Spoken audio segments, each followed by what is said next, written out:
노플랫입니다. 오프라인으로 풋트래픽 데이터를 구축하고 활용할 수 있는 기술을 제공하는 기업이죠. 매장 방문 데이터를 통해서 오프라인 이해 첫걸음이라는 제목으로 구자형 대표님께서 발표를 해주시겠습니다. 큰 박수로 맞이해 주시기 바랍니다.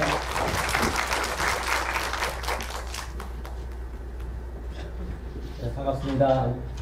방금 소개받은 노플랫 구자형입니다. 제가 이렇게 정부기관이나 지자체 이런 데는 처음 와봐가지고 오기 전에 이렇게 여기서 발표를 해달라고 했을 때 되게 부담이 많이 되더라고요.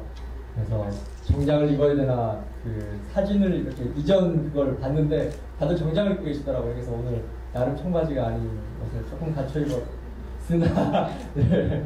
어쨌든 저희 회사를 대부분 잘 모르실 것 같아서 일단 회사에 대해서 간략히 설명을 드리고요. 그 다음에 저희가 어떠한 일을 하고 있는지를 이렇게 설명을 드리도록 하겠습니다. 저희는 1차적으로 봤을 때는 실내 위치라는 기술을 가지고 되게 많은 IoT 기기와 휴대폰 기기에 위치 정보를 제공하는 B2B 사업을 하고 있는 회사고요.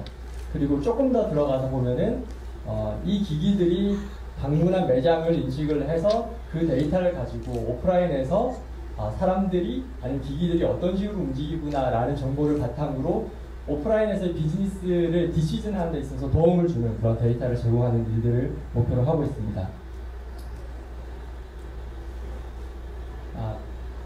저는 아마 시간 내에 이렇게 맞출 수 있을 것 같습니다. 혹시 이 기기 아시는 분 있으세요? 저희 회사가 만든 건 아니고요.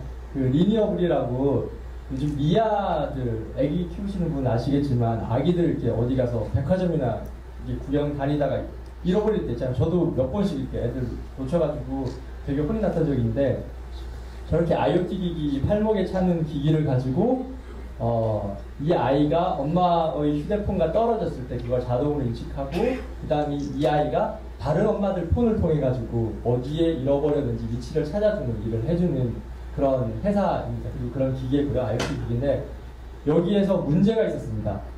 예를 들어서 백화점을 가서 이렇게 아이를 잃어버리면은 지금까지 위치 정보를 제공받는 게 다 GPS잖아요. GPS는 백화점 내가 지금 9층에 있고 아이가 9층에 있음에도 불구하고 백화점 밖에 길 건너편에 있다고 정보가 나와요. 그러니까 아이를 찾을 수가 없어요.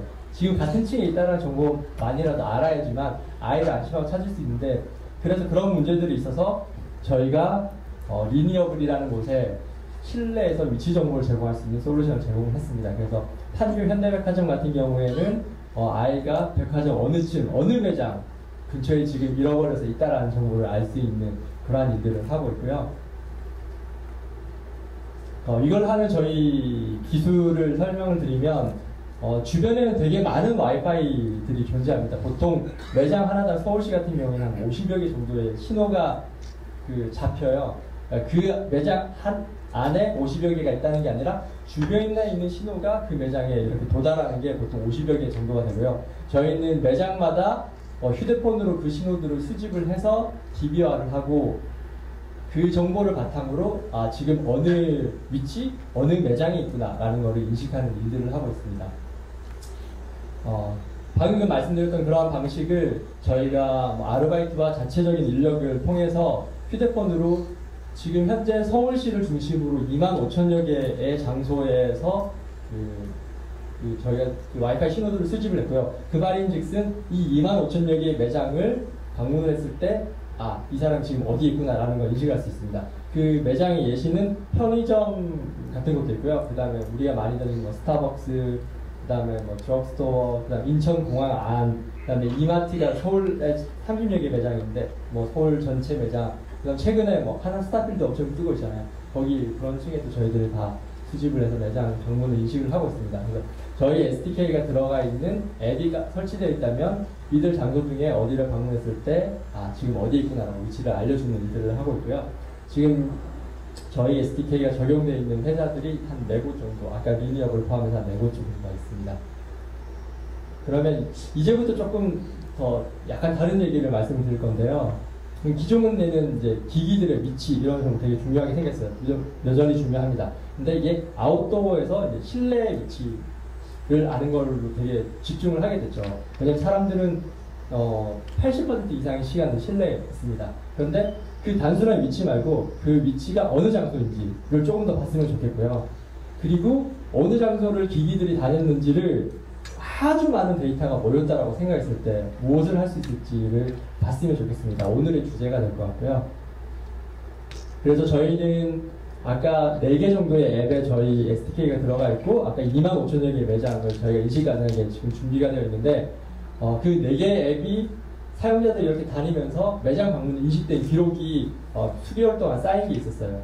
뭐 대부분 10대, 20대 남자가 주사용자층인 앱에 깔려 있어서 그들의 데이터로 약간 편향은 되어 있지만 그들이 방문했던 기록이 지금 230만 건 정도가 저희 서버에 있었고 그것들 가지고 오프라인에서 어떤 일이 일어나는지를 하나씩 분석을 해봤는데 그 내용들 사례를 몇 개를 소개를 드리도록 하겠습니다.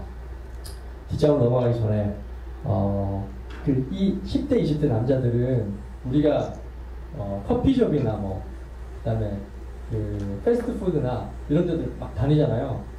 과연 어느 브랜드를 많이 갈 거라고 생각이 드실까요? 네, 다음 장에서 보여드리면 왼쪽 특정 날짜 3월 21일 월요일 날 그날 저희 서버에 방문 인식됐던 기록들을 보면 롯데리아가 상당히 많이 이렇게 방문하고요. 그 다음에 파리바게뜨를 이들 층은 되게 많이 갑니다. 오히려 스타벅스보다 이디야를 많이 가는 층이고요. 그래서 요즘에 이디야가 제휴를 하러 가면 되게 이제 큰 소리를 칩니다. 왜냐 잘 나가고 있으니까. 그런 게 실제 데이터로 보이고 오른쪽 데이터는 그래서 시간대별로 방문한 기록을 보여주고 있습니다. 그래서 맨 위에 있는 빨간색이 지하철 지금 2호선 대상으로 저희가 칸칸마다 인식을 하고 있어서 2호선 안에 어느 칸이 탔다라는 걸 인식을 하고 있습니다. 그래서 보면 뭐 이성적으로 봤을 때 아시다시피 8시 근처에 피크가 뜨고요. 그 다음에 8시 근처에 피크가 뜹니다. 그 다음에 저희가 PC방이 DB에 있는데 PC방을 10대, 20대 남자들이 언제 많이 가느냐 평일날은 4시를 기점으로 피크를 칩니다. 4시에 자녀분이 있으시다면 4시에 이렇게 PC방 많이 가고 주말 데이터를 보면은 하루 종일 PC방을 이렇게 다니는 걸 볼 수 있습니다. 네. 그리고 이 다음으로 저희가 롯데리아와 맥도날드를 한번 비교해봤어요. 저희 나라 브랜드, 해외 브랜드 비교해봤는데 빨간색으로 되어 있는 게 동별로 매장 안 방문자 수를 크기를 이렇게 표시를 했고 그 다음에 노란색이 맥도날드입니다. 대략 보시면 빨간색이 좀 더 이렇게 많죠. 보면 인식 매장 수 자체가 롯데리아가 좀 더 많고요. 맥도날드보다 상당히 많습니다. 그 다음에 전체 방문 횟수 자체도 롯데리아가 맥도날드보다 더 많아요. 그런데 과연 매장당 방문자 수는 어떨까? 라고 보면 롯데리아보다 맥도날드가 한 30% 정도 더 많이 매장당 효율이 롯데리아보다는 맥도날드가 훨씬 유리하구나 라는 것을 볼 수 있었습니다. 그리고 지하철 보면 지하철 승강장에 요즘에 이렇게 광고판이 있잖아요. 광고판 게임 광고 주로 많이 이렇게 나오는데 그럼 거기가 그 역사마다 광고 가격도 달라요. 오른쪽에 보면 SAAC 뭐 이렇게 있는데 SA가 470만원, 뭐 A가 되면 380만원 이런 식으로 되어 있고요. 그래서 저희가 측정을 해봤습니다. 빨간색으로 되어 있는 게 역사별로 저희가 측정한 거고요. 그 다음에 노란색은 인터넷을 뒤져서 그 역을 이용했던 사람들의 통계의 데이터입니다. 보시면 강남역은 뭐 가격도 비싸고요. 실제 저희 측정 데이터도 많고 승차인원 통계도 많이 있습니다. 근데 보면 신기하게 가운데 보면 당산역하고 대림역은 C예요. 그래서 보면 승차인원 통계도 낮습니다. 그런데 저희 데이터 보면은 승강장에서 인식됐던 기록이 많이 있어요.